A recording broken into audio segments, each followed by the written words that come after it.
Good morning friends. ఈరోజు వీడియోలో భాగంగా chief election commissioner Gyanesh Kumar గురించి ఈరోజు క్లాస్లో మనం తెలుసుకుందాం. సిఈసి చీఫ్ ఎలక్షన్ కమిషనర్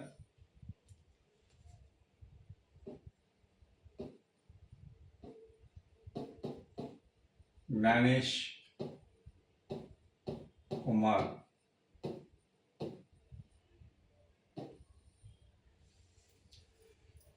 ఈ జ్ఞానేష్ కుమార్ గారు మనకు 26వ ప్రధాన ఎన్నికల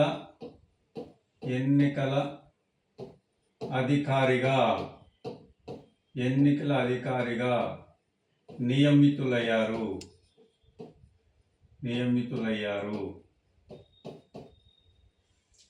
జ్ఞానేష్ కుమార్ గారు 2025వ సంవత్సరం నుండి 29వ సంవత్సర కాలానికి మనకి 26వ ప్రధాన ఎన్నికల అధికారిగా మనకు నియమితులయ్యారు. ఈయన ఎవరి స్థానంలో నియమితులయ్యారంటే రాజీవ్ కుమార్. ఎవరి స్థానంలో ఎన్నికయ్యారంటే రాజీవ్ కుమార్. ఇంకా ఎగ్జామినేషన్ పాయింట్ ఆఫ్ వ్యూలో దీనిపైన ప్రశ్న ఎలా అడగచ్చు అంటే, రాజీవ్ కుమార్ ఎన్నవ ప్రధాన ఎన్నికల అధికారి అని కూడా అడగచ్చు. అలా అడిగినప్పుడు రాజీవ్ కుమార్ 25వ ప్రధాన ఎన్నికల అధికారిగా మనం చెప్పచ్చు. ఈయన స్థానంలోనే మనకి జ్ఞానేష్ కుమార్ గారు 26వ ఎన్నికల ప్రధాన అధికారిగా నియమితులయ్యారు. వీరిని ఎవరు నియమిస్తారు అంటే, ప్రధాని త్రిసభ్య కమిషన్ అంటే ప్రధాని మరియు సుప్రీంకోర్టు, చీఫ్ జస్టిస్ మరియు విపక్ష నేత ముగ్గురి యొక్క అభిప్రాయం మేరకు రాష్ట్రపతి నియమిస్తాడు. ఈ విషయాన్ని మనం గుర్తుంచుకోవాలి. అయితే ప్రధాన ఎన్నికల అధికారిగా నియామకం కావాలి అంటే వాళ్ళు ఖచ్చితంగా ఐఏఎస్ అధికారిగా పనిచేసి ఉండాలి. నేను ఒక బ్యూరోక్రాట్ అంటే ఐఏఎస్ అధికారిగా పనిచేసి ఉండాలి. అలాంటి వారిని మాత్రమే ప్రధాన ఎన్నికల అధికారిగా నియమించడం జరుగుతుంది. తర్వాత ఈ త్రిసభ్య కమిషన్ అన్నాం అంటే అవి ఒక ప్రధాన ఎన్నికల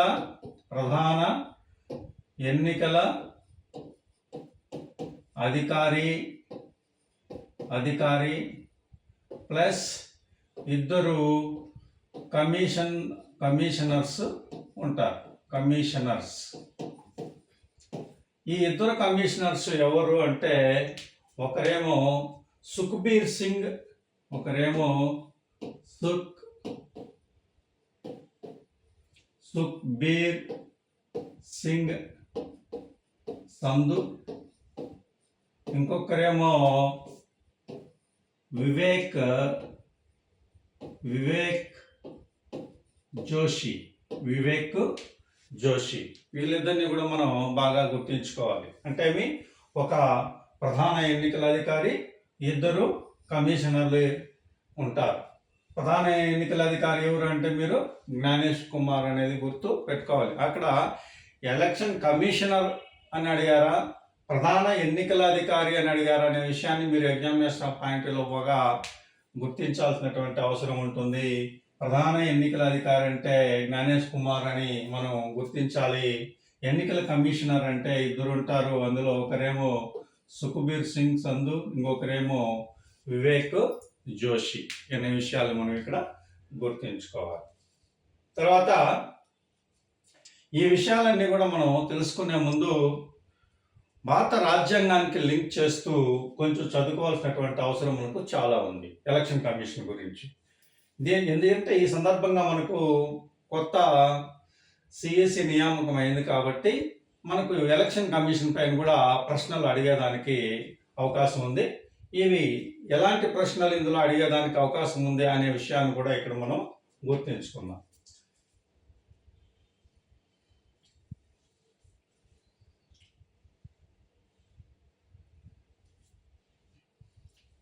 ఎలక్షన్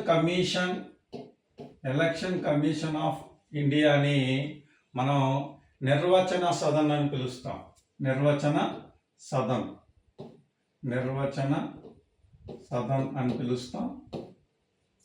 ఇది ఒక రాజ్యాంగబద్ధ సంస్థ. ఇది ఒక రాజ్యాంగబద్ధ సంస్థ. అయితే ఇంకా ఒక ఎలాంటి ప్రశ్న అడగచ్చు అంటే, ఈ ఎలక్షన్ కమిషన్ గురించి రాజ్యాంగంలో ఏ భాగంలో చెప్పబడి ఉంది అనేటటువంటి ప్రశ్న కూడా అడగడానికి అవకాశం ఉంది. అంటే రాజ్యాంగంలో 15వ భాగంలో ఈ ఎలక్షన్ కమిషన్ గురించి తెలియజేయడం జరిగింది. ఇంకా ఆర్టికల్స్ కన్నా మనం తీసుకున్నట్లయితే ఆర్టికల్ 324 ఈ ప్రశ్న ఒకసారి అడిగాడండి. 324 to 329 వరకు మనకు ఎలక్షన్ కమిషన్ గురించి తెలియజేస్తాయి ఈ ఆర్టికల్స్ అన్నీ కూడా. ఓకే, ఇది రాజ్యాంగబద్ధ సంస్థ. ఈ 15వ భాగంలో ఎలక్షన్ కమిషన్ గురించి రాజ్యాంగంలో చెప్పబడి ఉంది. ఏ ఆర్టికల్స్ నుంచి ఏ ఆర్టికల్ వరకు రాజ్యాంగంలో ఎలక్షన్ కమిషన్ గురించి తెలియజేస్తాయంటే 324 నుంచి 329వ ఆర్టికల్ వరకు కూడా ఈ ఎలక్షన్ కమిషన్ గురించి మనకు తెలియజేస్తుంది. తర్వాత ఎలక్షన్ కమిషన్ అధికారి అంటే సుకుమార్ సేన్ అని చెప్పుకున్నాం. ఇందులో ఇంకా ప్రశ్నలు ఏం అడగచ్చు అనే విషయాన్ని కూడా మనం ఇంకా తెలుసుకున్నాం. ఇప్పటి వరకు భారతదేశంలో ప్రధాన ఎన్నికల అధికారిగా పనిచేసిన వారిలో అత్యధిక కాలం పనిచేసినటువంటి వ్యక్తి ఎవరు అని కూడా మీకు ప్రశ్న అడిగేదానికి అవకాశం ఉంది. అత్యధిక కాలం ప్రధాన ఎన్నికల అధికారిగా పనిచేసినటువంటి వ్యక్తి ఎవరంటే కేవికే సుందరం. ఈ విషయాన్ని బాగా గుర్తుపెట్టుకోవాలి. కేవికే సుందరం భారతదేశంలో ప్రధాన ఎన్నికల అధికారిగా అత్యధిక కాలం పనిచేశారు. తర్వాత భారతదేశంలో ప్రధాన ఎన్నికల అధికారిగా పనిచేసిన మహిళ ఎవరు అని కూడా మీకు ప్రశ్న అడగచ్చు. ఆమె రమాదేవి అనేటటువంటి వ్యక్తి మనకు ప్రధాన ఎన్నికల మహిళా అధికారిగా పనిచేశారు. అతి తక్కువ కాలం కూడా ప్రధాన ఎన్నికల అధికారిగా పనిచేసిన వ్యక్తి కూడా ఏమే అవుతుంది. ఈమె కర్ణాటక రాష్ట్రానికి విఎస్ రమాదేవి కర్ణాటక రాష్ట్రానికి మొదటి మహిళా గవర్నర్గా కూడా పనిచేశారు. ఈ విషయాన్ని మీరు బాగా గుర్తుంచుకోవాలి. ఇందులో ముఖ్యంగా గుర్తుంచుకోవాల్సింది అంటే ఎన్నికల అధికారులు గురించి చెప్పాల్సి ఉంటే మనకి మొదటి ప్రధాన ఎన్నికల అధికారి సుకుమార్ సేన్, అత్యధిక కాలం పనిచేసినటువంటి ప్రధాన అధికారి కేవికే సుందరం, మహిళా అధికారిగా పనిచేసిన అధికారి ఎవరు అంటే విఎస్ రమాదేవి. ఈమె కర్ణాటక రాష్ట్రానికి మహిళా గవర్నర్గా కూడా ఈమె పనిచేశారు. తర్వాత అతి తక్కువ కాలం కూడా విఎస్ రమాదేవి గారే ఎన్నికల ప్రధాన అధికారిగా పనిచేశారనే విషయాన్ని మనం ఇక్కడ గుర్తుంచుకోవాలి. తర్వాత ఇక్కడ ఈ ఎన్నికల అధికారులుగా పనిచేసిన 26 మందిలో ఇద్దరికి రామన్ మ్యాగ్సెసే అవార్డు వచ్చిందండి. Raman Magsaysay award. వాళ్ళు ఎవరంటే టిఎన్ శేషన్ 1993, జయం లింగ్డో జేఎం లింగ్డో 2003. సో ఈ విషయాన్ని కూడా మీరు ఇక్కడ గుర్తుంచుకోవాలి. టిఎన్ శేషన్ 1993లో రమణ మహర్షి అవార్డు వచ్చింది. అలాగని జేఎం లింగ్డోకి 2003లో ఈ అవార్డు అనేది వచ్చింది అనేటటువంటి విషయాన్ని మనం ఇక్కడ గుర్తుంచుకోవాలి.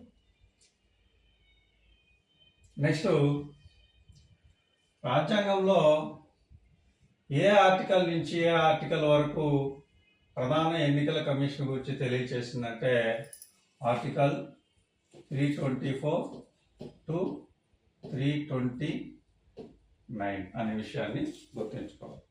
ఆర్టికల్ 324 ఏం చెప్తుంది అంటే ప్రధాన ఎలక్షన్ కమిషన్ యొక్క విధుల గురించి తెలియజేస్తుంది. ఎలక్షన్ కమిషన్ యొక్క విధులు, ఎలక్షన్ కమిషనర్ యొక్క విధుల గురించి ఇది తెలియజేస్తుంది. తర్వాత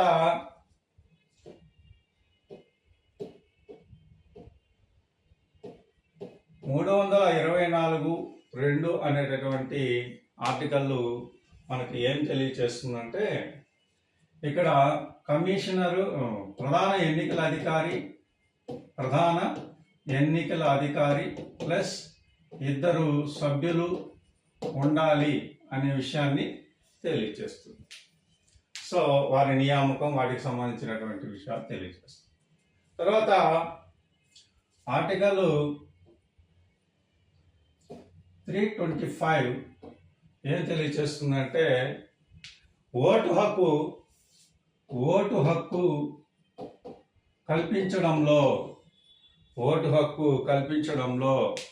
కులము, మతము, లింగము వివక్షత చూపరాదు తెలియజేస్తుంది.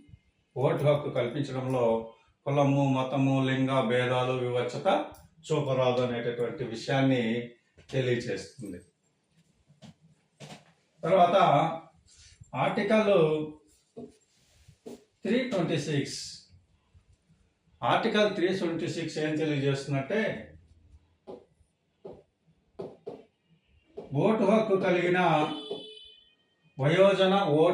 కలిగిన ప్రతి ఒక్క వ్యక్తి ఓటు హక్కును ఉపయోగించుకోవాలని చెప్తుంది. ఓటు హక్కును ఉపయోగించుకోవాలని మాత్రం చెప్తుంది. ఈ విషయాలు మీరు ఇక్కడ ఈ ఆర్టికల్స్లో చాలా ఇంపార్టెంట్. తర్వాత రాజ్యాంగము ఏర్పడినప్పుడు, ఎలక్షన్ కమిషన్ ఏర్పడినప్పుడు మనకి ఓటు హక్కు 21 సంవత్సరాలుగా ఉండేది. దీన్ని 61 చాలా ఇంపార్టెంట్ అండి. 61వ రాజ్యాంగ సవరణ 1988 నుండి ఓటు హక్కును 21 సంవత్సరాల నుండి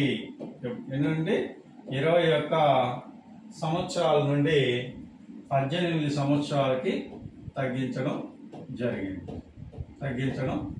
జరిగింది. సో మనము ఇంకొక విషయాన్ని కూడా ఇక్కడ గుర్తుంచుకోవాలి.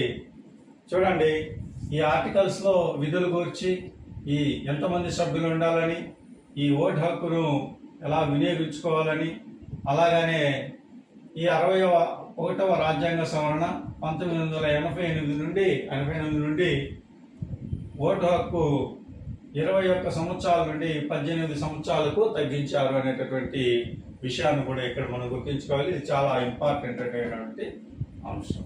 తర్వాత ఇంకా ఎలాంటి ప్రశ్నలు దీనిపైన మనకు ఎగ్జామినేషన్లో అడిగేదానికి అవకాశం ఉందనే విషయాన్ని కనుక మనం గుర్తిస్తే, జాతీయ ఓటర్ల దినోత్సవాన్ని ఈ చాప్టర్లో భాగంగా ఇంకా ఎగ్జామినేషన్ పాయింట్ ఆఫ్ వ్యూలో ఎలాంటి క్వశ్చన్ అడగచ్చు అంటే, జాతీయ ఓటర్ల దినోత్సవం ఏ రోజు జరుపుకుంటారు అనేటువంటి ప్రశ్న కూడా అడిగేదానికి అవకాశం ఉంది. అది జనవరి 25న జరుపుకుంటారు. అయితే ఇది ఎప్పటి నుంచి జరుపుకుంటున్నారంటే 2011వ సంవత్సరం నుండి ఈ జాతీయ ఓటర్ల దినోత్సవాన్ని జనవరి 25న జరుపుకుంటున్నాం. అయితే ప్రశ్న ఎలా అడగచ్చు అనే విషయాన్ని మనం చూసినట్లయితే 2025వ సంవత్సరంలో జరుపుకున్న ఓటర్ల దినోత్సవం ఎన్నవది అని కూడా అడగచ్చు. 2025లో జరుపుకున్న ఓటర్ల దినోత్సవం 15వ ఓటర్ల దినోత్సవం. ఈ విషయాన్ని మీరు బాగా గుర్తుంచుకోవాలి. ప్రతి సంవత్సరం జనవరి 25వ తారీఖున ఓటర్ల దినోత్సవాన్ని జరుపుకుంటున్నాం అనే విషయాన్ని కూడా మనం ఇక్కడ గుర్తుంచుకోవాలి. ఇది చాలా ఇంపార్టెంట్. ఓకే అండి, థ్యాంక్ యూ.